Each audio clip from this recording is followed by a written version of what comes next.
Good morning, good morning, good morning. Welcome back to another edition of Hoya Locker Room, episode 91. We are extremely fortunate today to have some young fellas in the building. We have Mr. Malcolm Wilson and Mr. Chuma Azinge. We thank you both for coming through the locker room.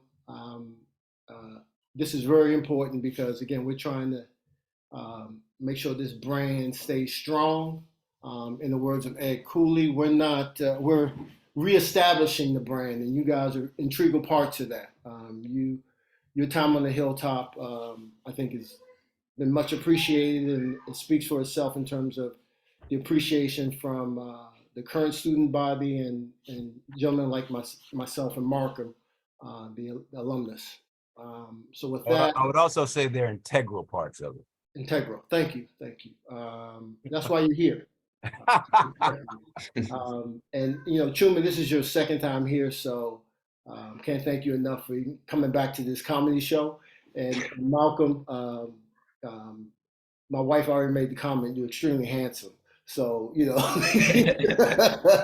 so yeah, you're gonna do wonders for us today. But I can't thank you guys enough because again, you are the present, and I think you guys are gonna do some great things in the future. And you definitely embody what I think a Georgetown man is, or a Georgetown student athlete is. Malcolm, I'm not saying you're handsome or you're not handsome. I'm just telling you to take it with a grain of salt when he says his wife said that, because he is the comparison. So understand that, understand that. The comedy starts from the rip. But with that, I'll intro Markham because he's already introed himself, and then we'll get this thing started because I'm really anxious to talk to both of you. Well, before we do that, let me, because I was trying to find our IG. Can you tell me what our IG is, Gene? Sure. Our IG Instagram is Hoya Locker Room. Hoya Locker Room. Are we on Twitter? Yes, we are on Twitter, and we're currently on Twitter as @RoomHoya, but we're working on changing that. But @RoomHoya currently is our Twitter handle. Are we on Facebook? Yes, sir. Hoya Locker Room on Facebook as well. Do we have a YouTube channel? YouTube channel is Hoya Locker Room. Yes, sir. Man, we're getting on it. We are getting on it. Well, welcome, gentlemen. Happy to have you here. Always happy to see Chuma. Like, I'm surprised we could get this dude down. If y'all follow him on IG, like he's a passport dude. I gotta say, he's a passport dude. But let's get right into this. First question we always like to ask people is, how did you end up at Georgetown? What was your journey to the Hilltop? Since Chuma, you've been here before, we're gonna let Malcolm go first with that. Yeah, I mean, so my journey, I always wanted to go to a really good academic school. I've always taken academics pretty seriously. So that was always the goal, to find a school where I could do that. But basketball is what really made it possible for me. But I didn't start playing basketball until 8th grade. That's the first time I made a team. I got cut from the 7th grade team. I was 6'3", so that lets you know how bad I was. But made the team, kept getting better year after year. Junior year is when I first heard from Coach Orr. He reached out to me, and we started building a real relationship. And he got me to come to Georgetown, and so it's been a great experience. And I was happy that he came and found me and connected me with Coach Ewing, and so a lot of good conversations with the two of them. And how I could get to Georgetown and what I'd be able to do here. And so it's kind of how I got to Georgetown. What other schools were you recruited by? The biggest ones that I was actually looking at was Clemson and South Carolina. Originally, I thought I wanted to stay close to home, so I was giving them a lot of attention. Also, Rice University recruited me pretty heavily, and I was thinking about going there. Yeah, but a few different schools. My first offer was from Hampton University, but Georgetown is where I thought I wanted to be. Chuma? Yeah, I think similar to Malcolm in that, like, I've always valued the educational aspect of trying to pursue college and play basketball. But my story is a little bit different in that in high school, I felt like I was under recruited at the Division I level. The majority of my interest that was, what is the word? The majority of my interest that was at high academic options was Division III, and kind of just because I felt like I had the ability to play Division I basketball and had the goal of kind of combining that whole high academic, high level basketball experience. I ended up deciding to do a postgraduate year at Choate Rosemary Hall in Connecticut, prep school out there. And I think because of that move, was able to grow a little bit, went from like 6 feet to about 6'3", and then also started developing some Division I interest. And my options were Cornell and Dartmouth after that year, but kind of just taking the visits, just always being a city boy. Don't mention Dartmouth on this show. Do not do that. We're skipping right over that. We don't like Dartmouth. Shout out to my man Greg Limcow and Ben Kodak who went to Dartmouth. But yeah, we're not talking about Dartmouth. All right. Sounds good. But no, both You're schools. on mute, Gene. Yeah, but can you elaborate on why we're not talking about Dartmouth? Yeah. Do we not remember Dartmouth? Yeah, we Like, did they not recruit you, Malcom, to do the Gatorade thing or what? I did not get recruited by Dartmouth. However, I did get recruited by wait a minute. Did you get recruited by Washington U in St. Louis by any chance?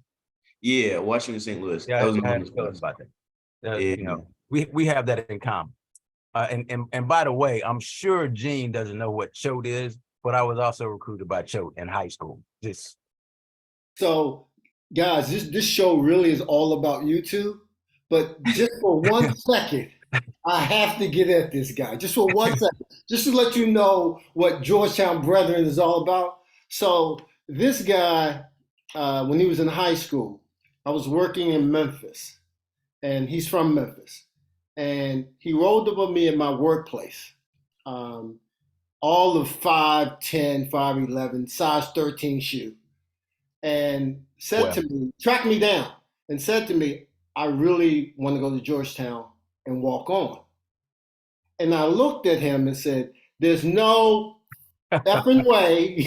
true story. True story. This is true story. There's no effing way that's going to happen. But what you can do, that manager's position, just with this tenacity that you've had to roll up on me like this, I think you would fit in at Georgetown, at the brand, like, because obviously I knew Coach Thompson and the characteristics that it would take to be successful there. So true story. It all came full circle. So when we talk about this brand and how unique and how special it is, it's those type of stories. Because 50 years later, we're doing Hoya Locker Room, and we're talking to two gentlemen that just graduated in 2023. So special story. But yeah, Malcom, I know what Choate is, by the way, just because I researched Chuma a year ago. So I do know what Choate is. Thank you very much. But with that being said, when we were thinking about this episode, we kind of compared it to an episode we did, episode 43 we did a year ago, with two distinguished gentlemen that have cut their teeth in the business world, and they really represent what I think you guys will be in the future. And that was Ron Blaylock and Raheem Bell. And if you get a chance, Malcom, to check out that episode, I may just send it to you. And they really do the university proud. They really do the program proud. And I thought of you two just in terms of just following you and seeing some of your exploits and again, some of your challenges.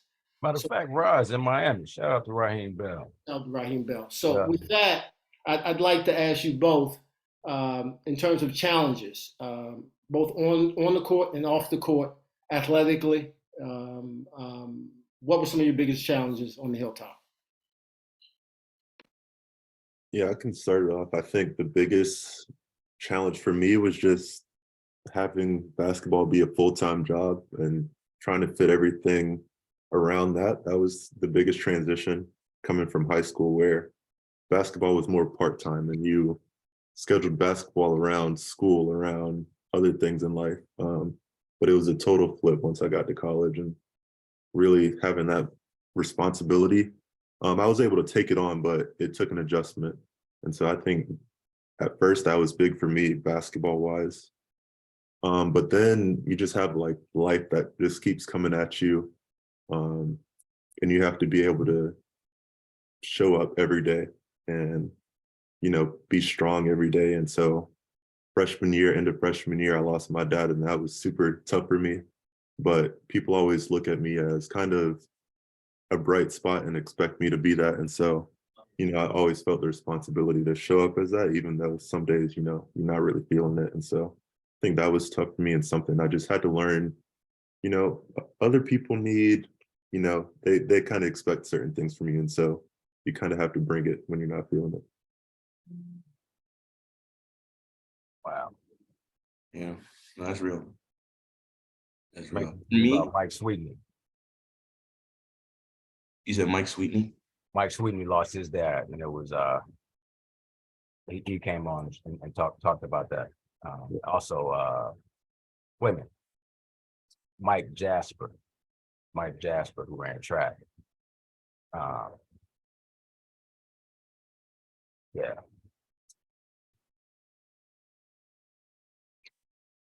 Yeah, let's not make it sad though. Let's keep it up. I don't want to make it sad. No, that's a great pause and reflection because that's real. Chuma, in terms of challenges. Yeah, I think for me, my biggest challenge on the Hilltop was kind of just, I think, transitioning roles. I think high school is pretty much the same case for anybody on the team, right? Like, you're constantly your best player. People are looking at you to get the stops, looking at you to score the ball and everything. And then coming to college, kind of in the walk on spot, it's a much different role, right? You're just looking for different ways how you can help out the team, trying to stay positive, keep the energy, and compete. And even in the days where you feel like you're giving everybody the work, Malcom, I'm sure you can attest to it, right? Like, and not feeling like it's rewarded in the same way a lot of times. I think that was something that I definitely had to adjust to. And over the years, just because personnel on the team switches around so much with the whole transfer portal thing now, I feel like progressively, I just felt more and more like I could contribute, you know what I mean, on the court. And that just wasn't the role that was in place for me, kind of thing. So I think that like back and forth with myself was a big piece to it for sure. Hearing you say that makes me think about Kaide Van, who was a walk-on when I was there. Kai's from New York City, and I think he averaged like 25 or 28 for his high school team. And I remember once after a game, he didn't get in, but he went up to Coach Thompson afterwards and said, "Man, I was ready. I was ready to get in there and get some stops." And Coach talked about that in the locker room. He said, not in the locker room after the game, and practice, the next practice, he said, that's exactly the right thing that Kai should have said.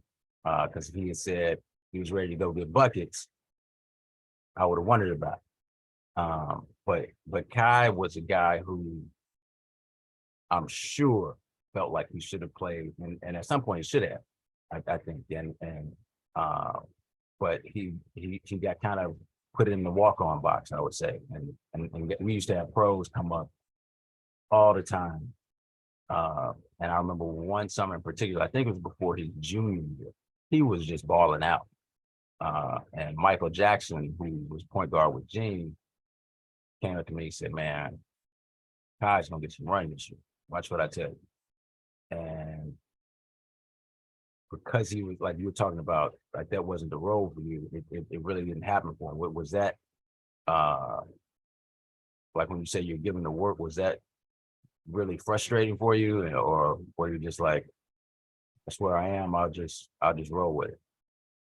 No, I mean, frustrating for sure, but at the end of the day, do what you got to do, That's the position that I came onto the team as. So I think expectations above that is like, that's all blessings, you know what I mean? But just do what you can every day and keep a positive attitude about it, for sure. So that exchange just made me think, like, I would have loved to have had that access to talk to both of you and just share, um, you know, my experience, um, to let you know that, yeah, first, showing up every day is everything, but never doubting that, man, I'm trying to get burned, because if you're not, then really, what's the point? Like, you don't ascend to this level and just accept, being on the white team. Right. Um, the thing I loved about being on the white team my whole career is, coach didn't pay as much attention to the white team, so I didn't have to run the whole play. I could do things that the blue team couldn't. Right. But I took pride in busting the starter's ass like that. That motivated me, and I definitely would have shared that with both of you. But I think you, again, I was talking to Malcolm early in the pregame before you jumped on, Chuma, like how much I watched you guys. Like, I had the hashtag Malcolm Chuma Energy, because before, and this is me not. I think I might have saw you guys play once when you came out here to Anaheim. But just, to me, that's, you're only as good as that second team. You're only as good as your weakest link. And I think both of you guys embodied that, um, at least for me. And again, I paid a lot of attention to what goes on the bench, because I think that's reflective of the team. You can look at obviously the game, but if the people on the bench, if you're not connected, chances are it's gonna be more challenging. With that, I'd like to transition into off the court. Both of you guys are extremely busy as it relates to off the court, and Malcolm, I'd love for you to talk about the role you had with the NCAA, with that oversight committee. Yeah, men's basketball oversight committee.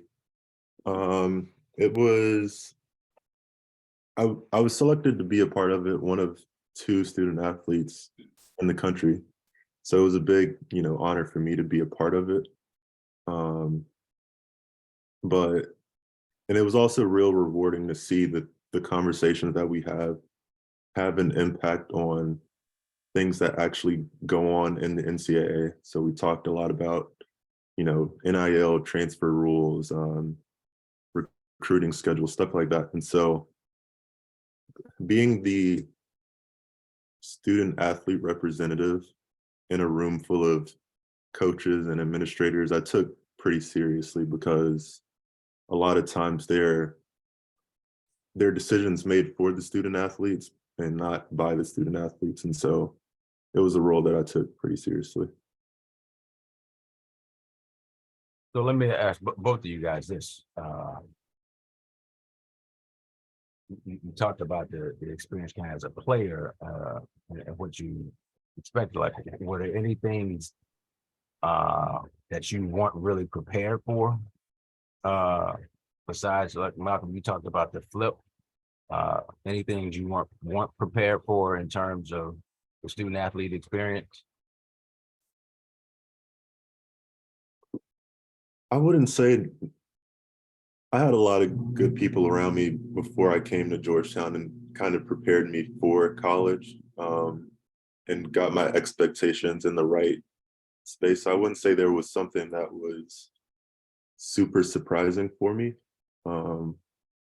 So no, nothing that stands out. What about you, gentlemen? Yeah, I think I'm thinking the same thing. I think one thing that definitely surprised me was like the frequency at which people go out on campus. People literally every single day of the week are going out. And it's kind of like, I think So you're saying Georgetown is a new Arizona State? sometimes it feels like that. Sometimes it feels like that. But no, just I guess being an athlete, right? You don't really have the time to do a lot of that stuff. And it was just so crazy seeing like the drastic difference between some of my friends who weren't playing sports and friends that were playing sports in terms of like where they're spending time, how much of something they're doing versus something else. You know what I mean? And it like it's a completely different college experience. fully. Yeah, that was something I don't think I expected in high school. As Malcolm was saying, I think you plan more around school, just naturally. And because of that, like everybody kind of has a similar school experience, but like it really feels like two completely different experiences at the college level. Chuma, I want to stay with you for a sec. If you can talk about I follow Chuma on LinkedIn, and not that I'm a big proponent of LinkedIn.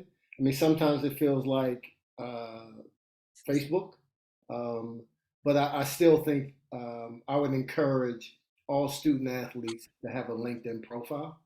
I'm sure you do, Malcolm. I don't know if I don't know if I'm connected to you. You do I not? don't. I have. There's one set up, but I don't use it. I would just encourage all student athletes because again, it's just another access point, and I made the reference to Facebook, but it's really not. It's a little obviously it's business centric, but I would just encourage student athletes to have one. So I follow Chuma, and so I'm aware of his moves. But if you can talk about the Georgetown Business Venture Program that you're part of, um, I'd love for our listeners to hear about that. Yeah, yeah. So this school year, I've been working on an entrepreneurial venture.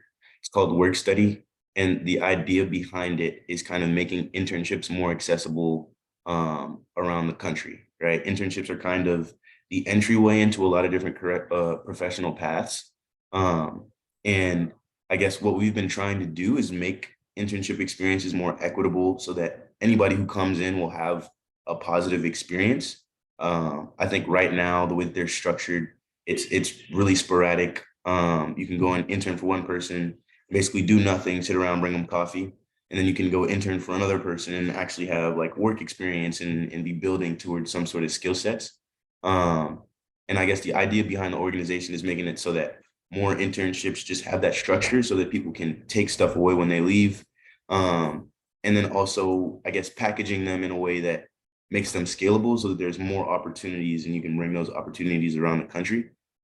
Um, and Georgetown has like a student run venture accelerator called Georgetown Ventures. And this past semester, they helped me out a lot in terms of just getting extra hands on deck. Some people were helping code. Some people were helping us just expand like a pipeline of people to outreach to. And it was really cool. It was really cool. At the end of it, there was a demo day in which we could speak to a lot of investors and stuff. Um, real cool experience. There's tons of resources at Georgetown that like are available to students who are working on stuff like that, which is I think another thing that like I was kind of blind to for my first few years for sure. Information is power, as they say. If you don't Yeah. know about it, you can't use it. Hearing you talk about that makes me think about the first time you were on the show, uh, when you got an opportunity because of being on the show through Frank Sciato, who took you, I think, to the Wall Street. Yeah, the Wall Street Wall, Alliance dinner. yeah, did that? I'm just curious. Did that experience at the Wall Street Alliance dinner have anything to do with you getting involved in the business venture program at Georgetown? I wouldn't say that that specifically did, but that dinner was huge for a lot of different reasons. I think I'm still close to some of the people that I met at the first dinner. And then obviously Frank has been huge. We ran it back this past year at the dinner they hosted. I think they always hosted at the same spot in New York. Um, but really, really cool. I think um Georgetown entrepreneurship, they're like a newer program at Georgetown, and they do a lot of things really right. I think I got introduced to them by a friend who took a class and just really enjoyed it because it was really applicable to like the real world. Um, so I took the class, enjoyed the class, and ended up picking up entrepreneurship as a minor. And I think because of that, that's like how I got introduced to a lot of student groups and things that are going on with ventures and stuff. Yeah. I want to kind of stay with this your moves outside of basketball, and if there's anything you can share, Malcolm, in terms of things that have happened on campus, connections that you've picked up, and how you've moved differently. Maybe share your major as well. But before that, we do a really good job of exposing each other on this show. So Markham hit me in the chat, and he didn't hit everyone like he did prior, but he hit me in the chat and said the energy on this show is low, and I actually disagree. I actually think the energy is perfect. I think both of you gentlemen are very impressive. So if the free flowing jokes and BS that we usually experience don't take place, I think it's a testament to you have two people that are half my age, that are extremely impressive. I feel like, Half your age? Quit well, lying. Quit lying. Okay, I'm 60, y'all. So that's the point. 3 times your age. Okay, 3 times my age. Thank you. But what I'm Clearly, he trying to didn't say, major in math. what I'm trying to say is, yeah, but I didn't major in climate control either, and you're trying to control something that's very impressive here.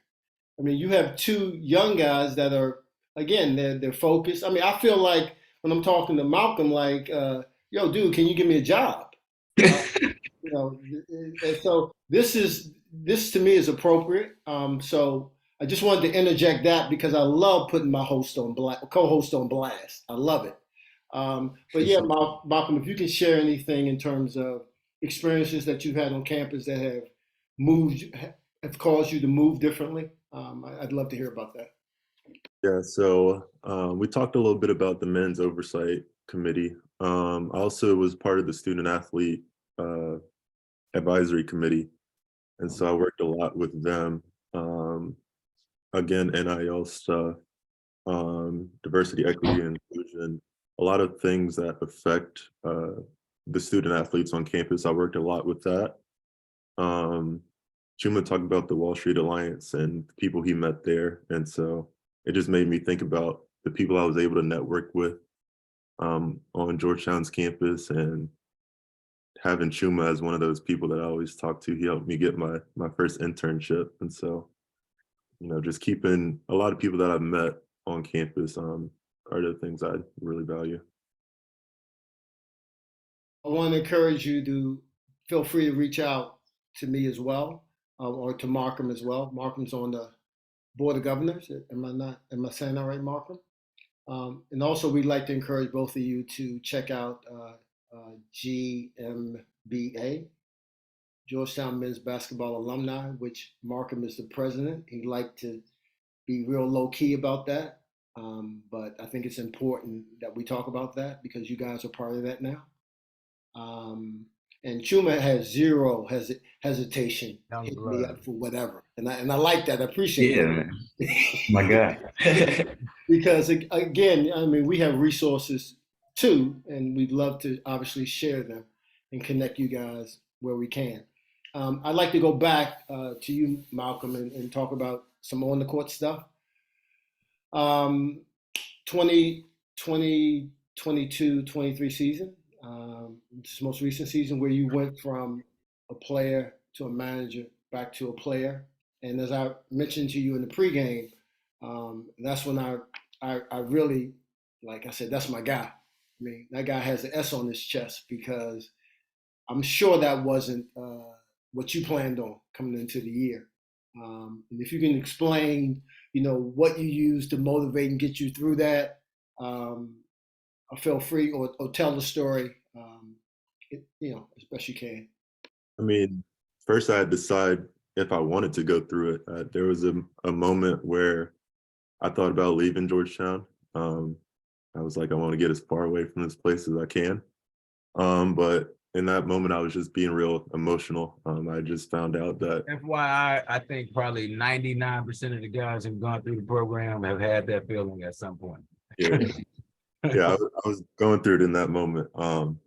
And it's tough when you figure out that your scholarship's taken from you, about to go to somebody else. But I had to think about, Georgetown as a institution and what graduating from Georgetown means for me and what it can mean for my family in the future. And what it says, about me sticking around and going through it, and just valuing that and going through it. And so It was tough, but I decided to stick around. I'm happy that I did. And so, and it was also a blessing to figure out that, because the plan was to give up basketball for a year. And I was only able to make that decision because I knew I'd have 2 more years after the year of not playing. But every year that I've been at Georgetown, the team that you start with is not the team that you end with, and scholarships open up. And so I was like, if this doesn't happen this year, it'd be pretty crazy. So, but it did happen. A scholarship opened up. Coach asked me, did I want to be back? And of course I said, yeah, I want to come back. And so I came on back. Well, I just want to, I'm glad you did that, because when that happened, I was actually a little angry, because I felt like you were stepping in, like I hate to be in the LeVar Ball space, but I felt like I wanted to say to you, stay in your lane. Like, we got the Gatorade over here. Like, we don't need players making the Gatorade. So I'm glad it flipped back for you.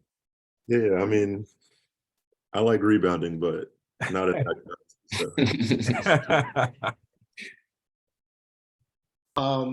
Chuma, I'm sure you talked about it in the first time you were here, but again, the walk-on experience, to not having that opportunity, but you were able to obviously switch gears and continue to be a force on the campus, on the Hilltop. If you could speak to that, because again, I think, originally when I was thinking about this show, I was thinking about obviously the gentleman that I mentioned, Ron Blaylock and Raheem Bell, shout out. But just you two exude, you represent, integrity, your the challenge, you persevered. So if you could speak to that, what that transition was like for you this last year. Yeah, yeah, no, 100%. And I think pretty similar to Malcolm in that kind of went through this whole thing like, do I want to be at the Hilltop? How big of a factor, I guess, is playing basketball and enjoying the role that I'm in, kind of thing, at the end of my junior year. And I actually did enter the transfer portal. I think my whole thing was that I wanted to graduate with a Georgetown degree, but I also wanted to kind of pursue that basketball Division I level thing. And so I explored some opportunities. And at the end of the day, like the different schools that I was able to speak to, I don't think any compared academically to Georgetown. And some of them I would even have to do like additional school kind of thing. Like, wouldn't be able to graduate in the same 4 years if I did end up doing like a transfer situation. You mean to tell me Duke didn't accept credits from Georgetown? Say it again. Duke and Carroll didn't accept credits from Georgetown? Yeah, unfortunately, it wasn't those schools that I was talking to.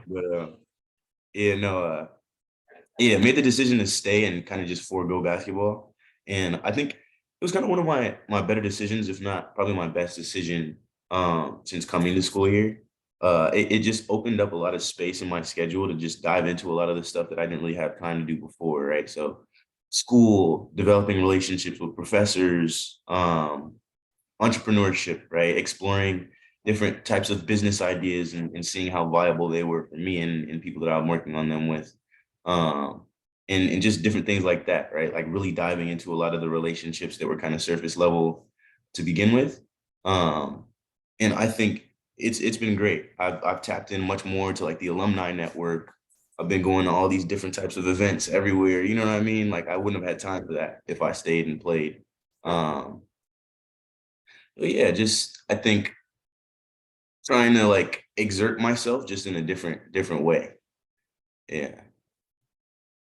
So Malcolm, you entered the portal and you're moving on to Queens College in North Carolina. You can speak to us, but that's, pardon me? Queen's University. Queens University, my apologies. Yeah. It's like when people say Georgetown College. So I apologize. But I started following them because of you. So I'm on board.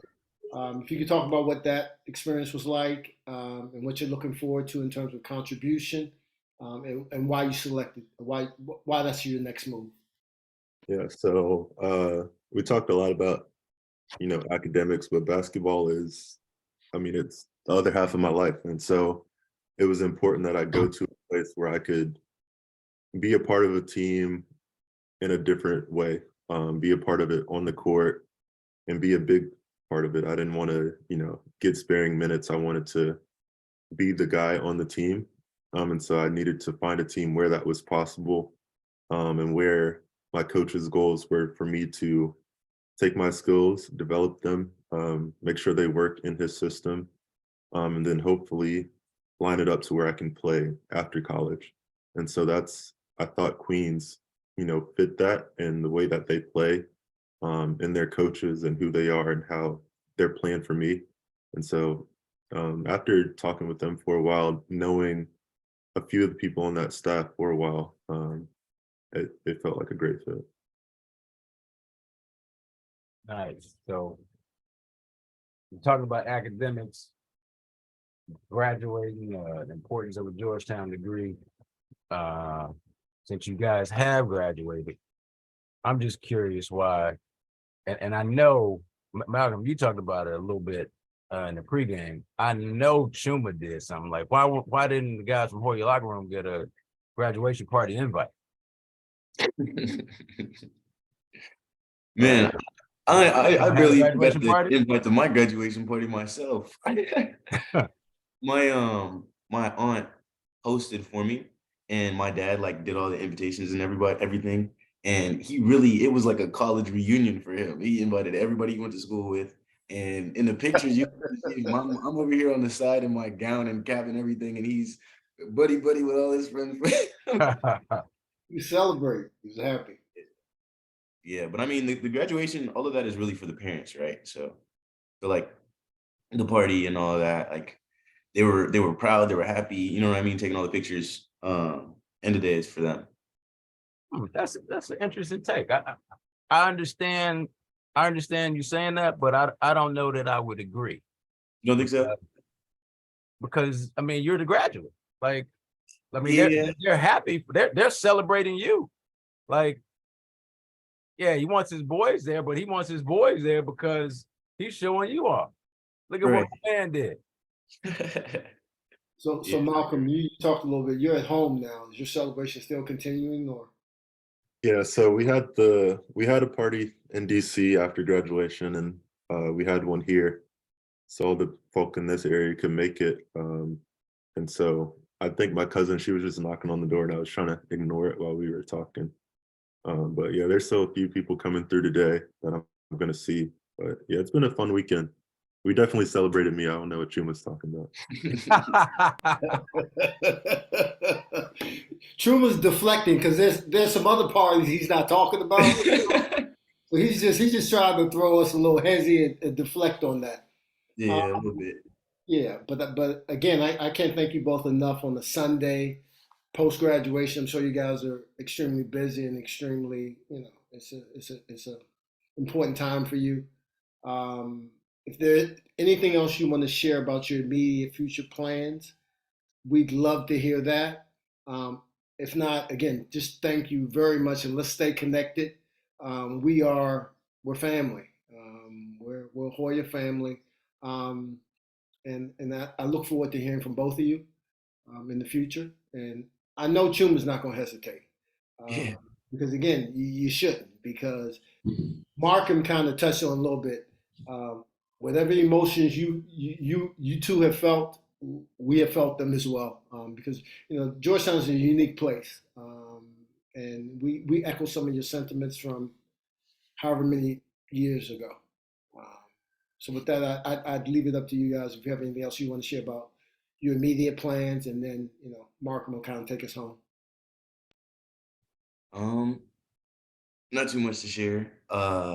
The stuff I was touching on with like Georgetown Ventures and everything, I'm gonna continue it. That business work study is gonna pilot actually in partnership with Georgetown's summer, what's it called?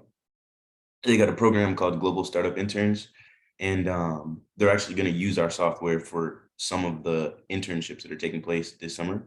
So it'd be interesting to learn a little bit about that. And then in September, I'll start full time at an investment firm called Insight Partners, based up in New York City. So not too far from the Hilltop. I'll be around. And then Big M, you already started on campus. You've been hooping and everything, right? Yeah, so last 2 weeks I've been at Queens. We started working out, and in July 5th, I'll start the MBA program. And so I'll be doing that for the next 2 years. Nice. Well, what I'm hearing is I can give each of you guys $10 and you can turn it into $1 million for me. Soon, man, soon. That's the goal. Sometime I'll figure out how to do all that. And sometime I'll figure out how to get a background in my episode. Yes. Well, thank you guys for coming. Really enjoyed it. And I'm serious about GMBA. I want to get you guys linked and connected. So we'll definitely be in touch. And I'm gonna close this out with a quote that I think is good, given that you guys recently graduated. I've found that nothing in life is worthwhile unless you take risks. Fall forward.